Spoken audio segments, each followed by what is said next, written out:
ఇప్పుడు ఒక hype create చేశారు కాబట్టి ఇప్పుడు ఇక్కడ ఏమైపోయిందంటే ఇదివరకు కూడా అమరావతిలో ల్యాండ్లు ఇవ్వడానికి కారణం ఏంటంటే సొంత సామాజిక వర్గం వాళ్ళు ఎక్కువ ఇచ్చారు. ఎందుకయ్యా అంటే ఇక్కడ ఉండే వాళ్ళల్లో ఎక్కువగా బీసీ ఎస్సీ ఎస్టీలు ఉంటారు. వీళ్ళు కౌలుకి తీసుకునేవాళ్ళు. ఈ కౌలు ఎట్టు ఉండేదంటే ఏడాదికి 25,000 30,000 మాక్సిమం 50,000 రూపాయలు చెప్తారు. 50 నుంచి 70,000 చేతికి 25,000 30,000 ఇచ్చేవాళ్ళు. అదేంటంటే పంటలకు అది దెబ్బతిందండి ఇది దెబ్బతిందండి అని ఏదో చెప్పేవాళ్ళు.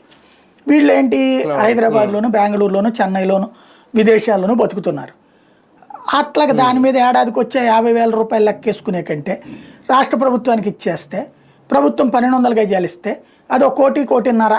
ఎందుకంటే ఇదివరకు అమ్ముదామంటే 10-15 లక్షలకు మించిపోయేది కాదు ఎకరం. మ్యాక్సిమం 25 లక్షల రూపాయలు బాగా అద్భుతంగా ఉన్నటువంటి పంటలు ఉండే చోట అయితే.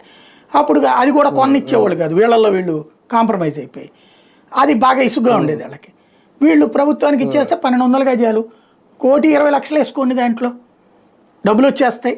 లేదా దాంట్లో మనమేమో బిల్డింగ్ కట్టిస్తే అద్దెలు వస్తే శాశ్వతంగా బోల్డ్ అంత వస్తుంది, బ్యాంక్స్ లోన్స్ ఇస్తాయి అన్న ఉద్దేశంతో ఆనాడు ముందు కమ్మ సామాజిక వర్గం వాళ్ళు ఇచ్చారు.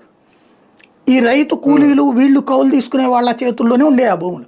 ఇప్పుడు ఈ మిగతా ప్రాంతాల్లో కూడా అట్లాగే ఉన్న భూములు ఉంటే అవి ఇవ్వచ్చు. తద్వారా బెనిఫిటే కదా వీళ్ళకి. ఆ ప్లాన్ అయ్యి ఉండొచ్చు. చూద్దాం. మొత్తానికి రాజధానిని ఎక్స్టెండ్ చేయబోతున్నారు మరొక 44